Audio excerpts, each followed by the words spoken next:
Hi ළමයි, ඔයාලා කාලා තියෙනවද කුකුල් මස් රොටි? මම අද හදන්න යන්නේ කුකුල් මස් වලින් රොටි. මෙන්න මේ විදිහට චූටි චූටි කෑලි වලට කුකුල් මස් එක කපාගෙන ඒකට ලුණු, ගම්මිරිස්, කෑලි මිරිස්, දහි චුට්ටක් දාලා හොඳට මෙහෙම අනලා පොඩක් ඒක ටිකක් වෙලා සීසන් වෙන්න තියලා තියන්න. ඊට පස්සේ මේ වගේ සුදු ලුණු, මිරිස්, ලුණු කපාගෙන එකටම සුදු ලුණු ටික දාලා පොඩක් ෆ්‍රයි කරගන්න. ඊට පස්සේ ඒකටම ලුණු, ඊට පස්සේ මිරිස්, ඒකට තව ලුණු චුට්ටක්, කෑලි මිරිස් ටිකක් දාලා ඒක ෆ්‍රයි වෙන්න දෙන්න.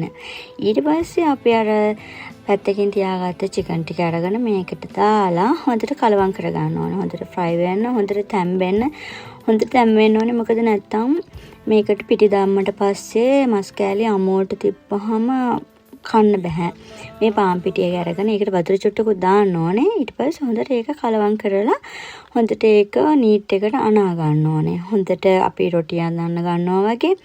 ඊට පස්සේ පැයක් විතර තියලා පොඩි පොඩි කෑලි කඩාගෙන ඒක රොටියක් වගේ ඔයාලට ඕන හැඩයට ඒක හදාගන්න පුළුවන්. මේ විදිහට හදලා ගත්තාම හරිම රසයි.